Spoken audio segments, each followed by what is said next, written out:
हमने शहर को दी एक नई पहचान, हम हैं सिंघानिया बिल्डकॉन।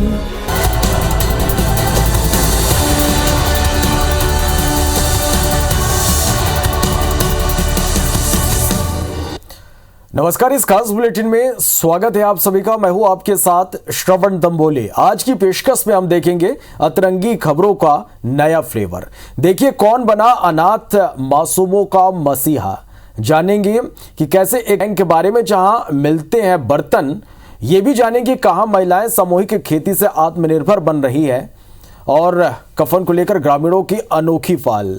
मध्य प्रदेश के एक पारंपरिक मेले के रंग, और जानेंगे थाईलैंड में मिले एक रहस्यमय सांप के बारे में। तो शुरू करते हैं आज की अतरंगी खबरें।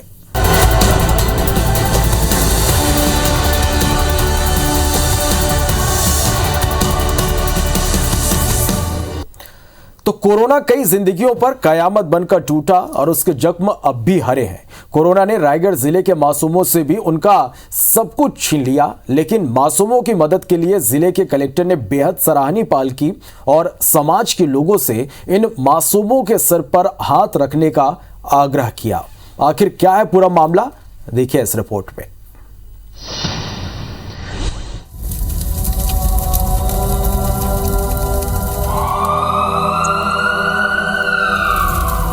कोरोना की दूसरी लहर ने कहर बरपाया और हजारों लोगों को जिंदगी भर का गम दे दिया। उनके अपने, जो उन्हें अपनी जान से भी ज्यादा अजीज थे, उन्हें हमेशा के लिए छीन लिया। कोरोना का ये जख्म मासूमों के दिलों पर भी हुआ है। दूसरी लहर के दौरान रायगढ़ जिले में 17 ऐसे बच्चे हैं जिनके दोनों माता पिता को कोरोना ने छीन लिया, उन्हें अनाथ कर बेसहारा छोड़ दिया। अब ये बच्चे अपने दूसरे परिजनों और रिश्तेदारों के भरोसे जीवन यापन करने को मजबूर हैं। ज्यादातर बच्चों के परिजन या रिश्तेदार मदद करने में सक्षम नहीं है, इसलिए बच्चों का रहन सहन और शिक्षा प्रभावित हुई है। लेकिन इस निराशा के बीच जिले के कलेक्टर भीम सिंह बच्चों के जीवन में मदद का प्रकाश बनकर आए हैं। मासूमों के बीच पहुंचकर न सिर्फ उनको दुलारा, बल्कि उनकी परेशानियों को गौर से सुना।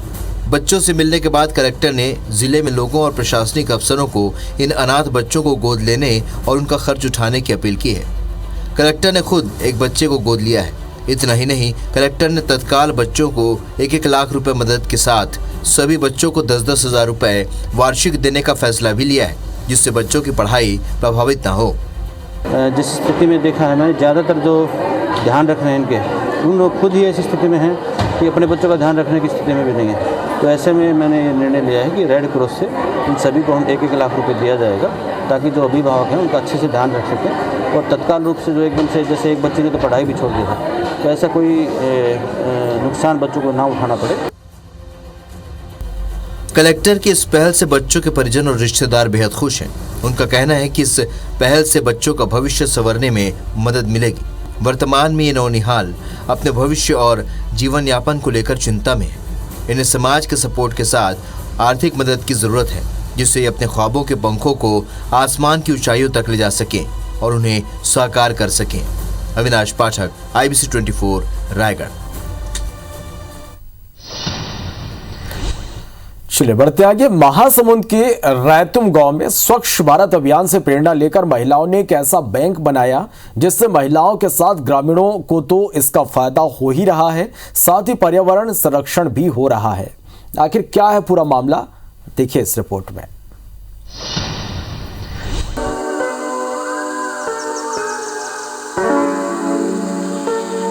सरकार ने पर्यावरण संरक्षण के लिए कई कदम उठाए हैं, साथ ही प्लास्टिक के सामान का उपयोग न करने के लिए कई जागरूकता अभियान भी चलाए। लेकिन प्लास्टिक पर पूरी तरह से प्रतिबंध अब तक नहीं लग पाया है, जिससे शहरों में कई टन प्लास्टिक कचरे के रूप में निकलता है और जो पर्यावरण को हर रोज हानि पहुंचा रहा है। लेकिन महासमुंद के रायतुम गांव की महिलाएं पर्यावरण संरक्षण की मिसाल पेश कर रही हैं। यहाँ 15 महिलाओं के कृष्णा विकास स्व सहायता समूह ने बर्तन बैंक बनाया है। बैंक बनाने के बाद गांव के लोगों को महिलाओं ने घर घर जाकर जागरूक किया और बताया कि बर्तन बैंक से सस्ते में बर्तन सार्वजनिक कार्यक्रम के लिए किराए पर ले। इससे गांव प्लास्टिक मुक्त भी होगा। 5000 आबादी वाले इस गांव के लोगों को बात समझ में आ गई। ग्रामीण अब बर्तन बैंक से किराए पर बर्तन लेकर प्रोग्राम करते हैं। जिससे महिलाओं को अब तक 45,000 रुपए की आय हो चुकी है। और इन महिलाओं का कहना है कि इससे हमारे गांव में पर्यावरण प्रदूषित नहीं होगा और हम लोगों की आय भी बढ़ेगी। कि हमारे जो प्राकृतिक जो आपदा आ रहे हैं, हम लोग जो फसल उगा रहे हैं खेती बाड़ी में, जो एक प्लास्टिक हमारे खेती बाड़ी में अगर जाते, एकर वजह से खेत का उपजाऊ उर्वरक भी कम हो जा रहा है। इसी के कारण सोचे कि चलो हम लोग भी एक छोटा सा पहल करते हैं। शादी ब्याह और छठी कार्यक्रम में जो प्लास्टिक जो हमारे खेत में घर के आसपास में उसको जलाते हैं तो दूषित हो जाते हैं और प्रदूषण होते हैं। इसलिए उसको बचाव के लिए हम लोग प्लास्टिक मुक्त गांव बनाने के लिए ये योजना तैयार। प्लास्टिक सामान इस्तेमाल करने के बाद ग्रामीण उसे जला दिया करते थे। इस दौरान काफी प्रदूषण होता था जो सेहत के लिए बेहद हानिकारक है। लेकिन महिलाओं के बर्तन बैंक की वजह से ज्यादातर ग्रामीण प्लास्टिक को ना कह चुके हैं। ग्रामीणों के फैसले के कारण करीब करीब गांव प्लास्टिक मुक्त हो चुका है। अब ग्रामीण बर्तन बैंक खोलने के लिए महिलाओं की सराहना भी कर रहे हैं। मुझे अच्छा लगा इन महिलाओं का कार्य देखकर, जो कि पर्यावरण के संदर्भ में कर रहे हैं। इससे मेरे को ये फायदा हुआ, जो प्रदूषित होता है इधर उधर प्लास्टिक लोग बिखर जाते हैं, उसको बटोरने में ये करो वो करो, 2 जन नौकर लगाओ। इसमें तो अच्छा है कि हम बर्तन ले जाएं, बर्तन को जैसे यूज हुआ साफ कर लिए, साफ करने के बाद में फिर से अपना दे दिए, उनको जितना लगता है उनको दे देते। 15 महिलाओं ने धीरे धीरे पैसे जोड़े, फिर महिलाओं ने एक साथ बर्तन खरीदे और पूरे गांव में पर्यावरण को लेकर जागरूकता अभियान चलाया। वर्तमान में लोगों को पर्यावरण के प्रति जागरूक करना भी आसान नहीं है, लेकिन रायतुम गांव की ग्रामीण महिलाओं के प्रयासों के बाद लोग सहमत हुए और अब उसका रिजल्ट लोगों को दिखने लगा है। गांव में स्वच्छ हवा और साफ सफाई रहती है। इन महिलाओं के प्रयासों की अब चारों ओर चर्चा हो रही है। बहरहाल ये महिलाएं अपनी अच्छी सोच और मेहनत से स्वावलंबी तो बनी है, साथ ही दूसरी महिलाओं के लिए प्रेरणा स्रोत भी बन रही हैं। धनंजय त्रिपाठी, IBC 24, महासमुंद। जांजगीर चांपा का जाटा गांव इन दिनों चर्चा में। यहां की महिलाएं न सिर्फ आत्मनिर्भर बन रही बल्कि अच्छी आय भी हासिल कर रही हैं। उनके काम से दूसरी महिलाएं भी प्रेरणा ले रही हैं। आखिर क्या है पूरा मामला, देखिए इस रिपोर्ट में।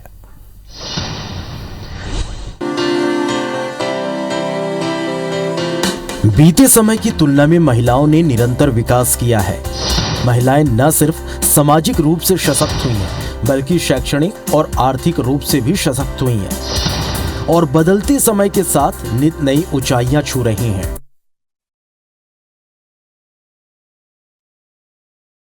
बात कर रहे थे जांजगीर चांपा के जाटा गांव की, जो इन दिनों चर्चा में है। आखिर क्यों, देखिए ये पूरी रिपोर्ट।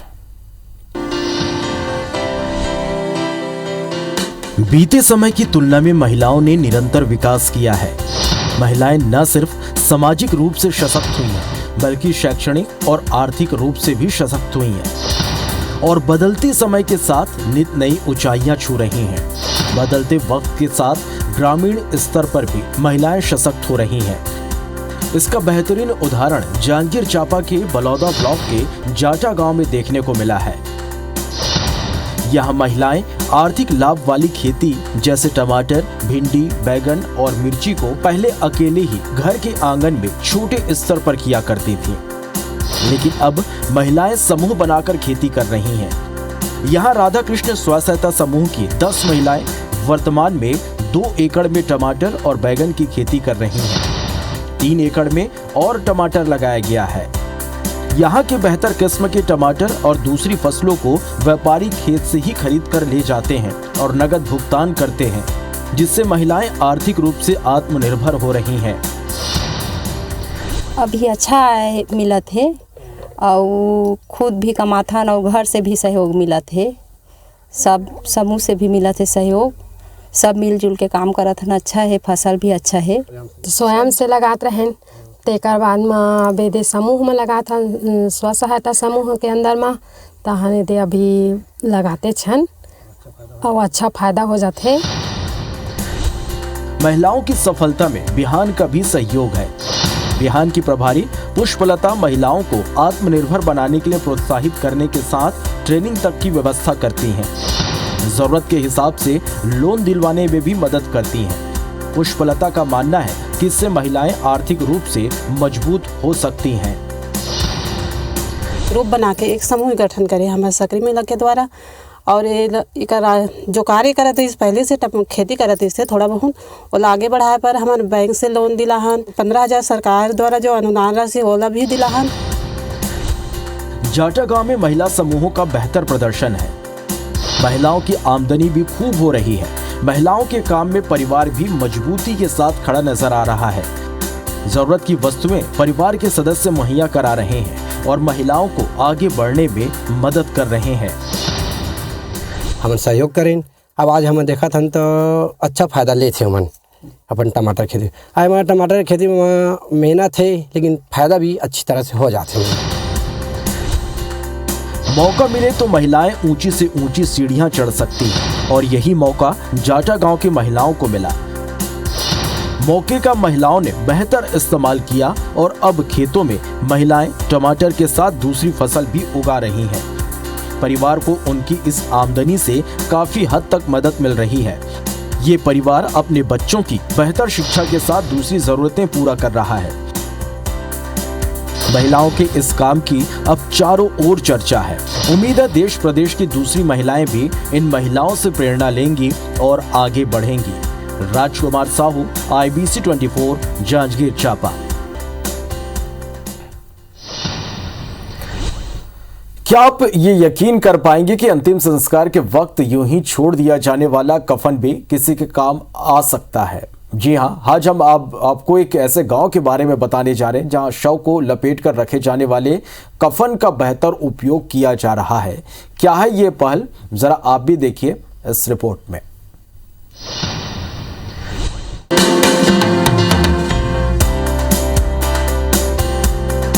इन तस्वीरों को देखकर आप ये जरूर सोच रहे होंगे कि कफन तो उनको उड़ाया जाता है जिनकी मौत हो जाती है, और ये बात सही भी है। लेकिन क्या आप ये यकीन कर सकते हैं कि इन्हीं कफन से किसी की जिंदगी भी बचाई जा सकती है? अब ये तस्वीर देखिए, ये एक ऐसे गांव की है जहां पेड़ पौधों की जान बचाने के लिए अनूठी पहल की गई है। यहाँ मृत इंसान के शरीर से उतार के फेंके गए कफन से जीवित पेड़ पौधों को कवर कर दिया जाता है जिससे उनकी जान बचाई जा सके। बालोद जिले के गांव मचौद में कफन पेड़ पौधों के लिए सुरक्षा कवच का काम कर रहे हैं। गांव और उसके आसपास ग्रामीणों ने बड़ी संख्या में पौधारोपण किया है जिसकी सुरक्षा के लिए बाकायदा ट्री गार्ड भी लगाए गए हैं। लेकिन उसके बाद भी मवेशी पौधों को नुकसान पहुंचा रहे थे, जिसे देखते हुए ग्रामीणों ने कफन के कपड़े ट्री गार्ड के चारों तरफ लपेट दिए। ग्रामीणों की इस पहल से गांव में मुक्तिधाम के अलावा तालाब किनारे लगे पौधे और ट्री गार्ड तो सुरक्षित हैं ही, साथ ही गांव की खूबसूरती भी बढ़ गई है। यहाँ लगभग 1600 पौधों का सुरक्षा घेरा कफन के कपड़ों से बनाया गया है। ग्रामीणों की इस पहल की सराहना पर्यावरण प्रेमी भी कर रहे हैं। मरणोपरांत कपड़े को फेंक दिया जाता है, इसे इकट्ठा करके पौधों को घेरा करके पौधों को सुरक्षा के लिए इन्होंने बहुत बड़ा योगदान दे रहे हैं। मैं इन्हें सत नमन करता हूँ। हम इनसे हमें सीख लेनी चाहिए कि व्यर्थ कपड़ों को ना फेंकें, उससे हम अब एक पौधा लगाकर उसका सुरक्षा का उपयोग करें। बालोद जिले के मचौद गांव के ग्रामीणों की ये अनूठी पहल इस बात का संदेश देती है कि हम सभी को पर्यावरण को बचाने के लिए अपने पुराने रीति रिवाज का पालन करते हुए ऐसी मुहिम से जरूर जुड़ना चाहिए। मोहनदास मानिकपुरी, IBC 24, बालोद। चलिए, मध्य प्रदेश का एक ऐसा पर्व जो आदिवासियों के लिए बेहद खास होता है। 7 दिन चलने वाले इस पर्व में आदिवासी पारंपरिक अंदाज में सज धज कर आते हैं। ये प्रेम और माधुर्य का भी उत्सव है। इस मेले में आदिवासी युवक और युवतियों के रिश्ते तय होते हैं। युवक युवतियां यहाँ अपने जीवन साथी का चुनाव रंग लगाकर या पान खिलाकर करते हैं। तो चलिए आपको भी लेकर चलते हैं आदिवासियों के इस खास उत्सव में।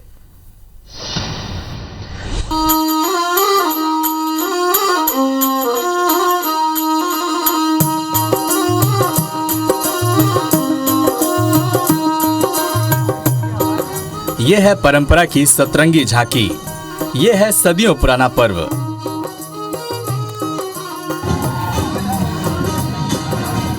ये है आदिम होली के रंग।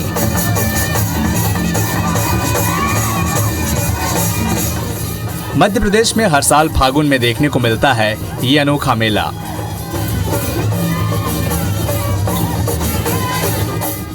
इस मेले में प्रेम का गुलाल उड़ता है, शरारतों की बौछार होती है, लोक संगीत की बहार आती है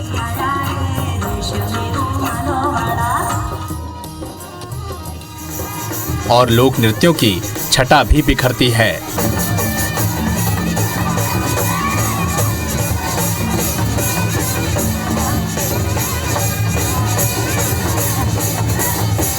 सच कहें तो मध्य प्रदेश का सबसे बड़ा लोक उत्सव है भगोरिया पर्व। इस पर्व को लेकर लोगों का उत्साह और उमंग देखने लायक होता है। भगोरिया दिलों का मिलन पर्व है। ये रिश्तों का गठजोड़ का पर्व है। ये परंपरा को दोबारा जीने का पर्व है। ये जिंदगी के झटकों को दरकिनार कर रुमानी होने का पर्व है। तभी तो इसे देसी वैलेंटाइन के तौर पर भी देखा जाता है। भगोरिया आदिवासी समाज का प्रमुख उत्सव और लोक पर्व है। इस त्योहार को कोई प्रणय पर्व के रूप में देखता है तो कोई इसे ग्राम भगोर पर आधारित एक पर्व बताता है।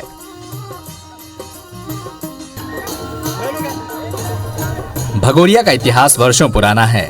भगोरिया पर्व से जुड़ी कहानियों के मुताबिक भीलों के राजा कासूमार और बालून ने ग्राम भगोर से इसकी शुरुआत की थी।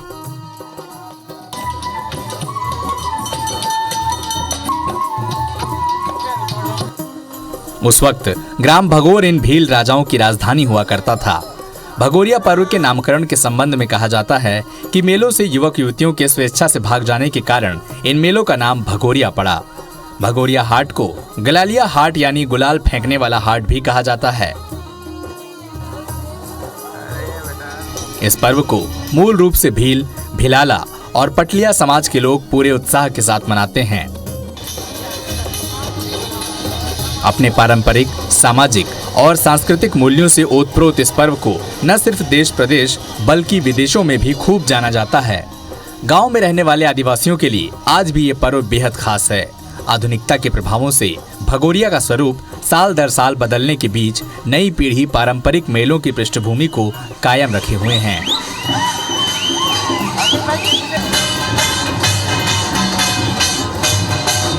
आदिवासी समुदाय में आधुनिकता का असर सिर्फ पुरुष वर्ग में ही नहीं बल्कि समुदाय की युवतियां भी आज अपनी पारंपरिक वेशभूषा में भगोरिया हाट बाजार में आती हैं।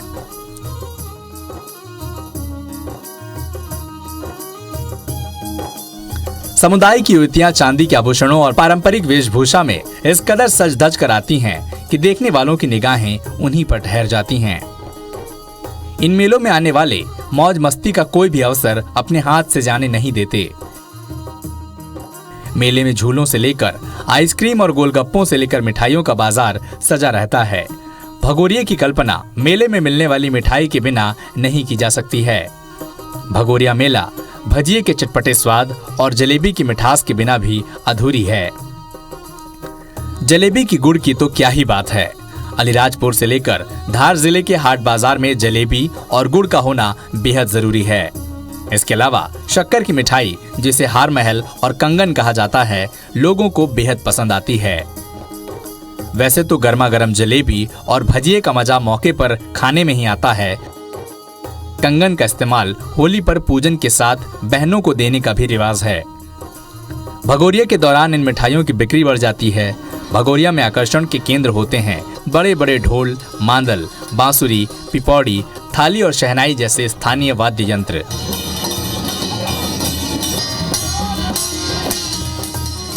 इन यंत्रों का यहाँ सामूहिक वादन होता है। भगोरिया में हर गांव के प्रमुख अपने अपने ढोल के साथ शामिल होते हैं। यहाँ कहावत है, जिस गांव के ज्यादा ढोल भगोरिया में शामिल होंगे उसे सबसे ज्यादा तवज्जो दी जाती है। होली में आने वाला ये पर्व भगोरिया आदिवासी समाज के लिए विशेष महत्व रखता है। इस समाज के लोग देश के किसी भी हिस्से में रहें लेकिन भगोरिया पर्व के मौके पर अपने गांव जरूर पहुंचते हैं। दीपक यादव, IBC 24, इंदौर।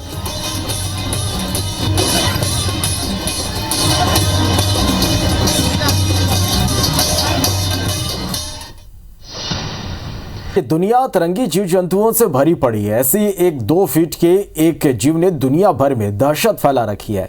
इस जीव का एक वीडियो सोशल मीडिया पर वायरल हो रहा है, जिसे देखकर दुनिया भर के जीव विशेषज्ञ हैरान है। आखिर कौन है ये अतरंगी जीव जिसने हर किसी को हैरत में डाल दिया है? आइए जानते हैं।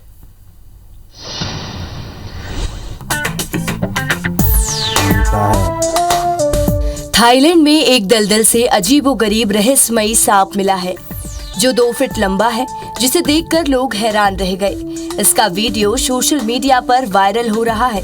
वीडियो में देखा जा सकता है कि ग्रीन फर वाला ये रहस्यमयी सांप पानी से भरे एक बर्तन के अंदर घूमता नजर आ रहा है।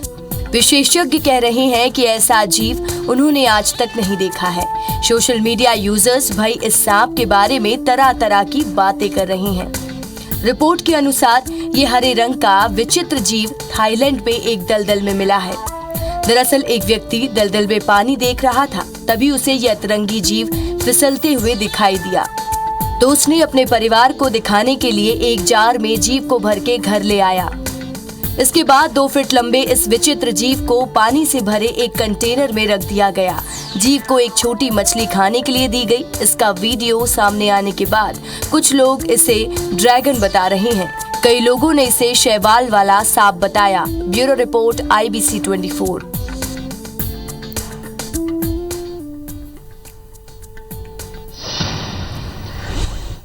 तो अतरंगी खबरों में फिलहाल के लिए इतना ही। नमस्कार।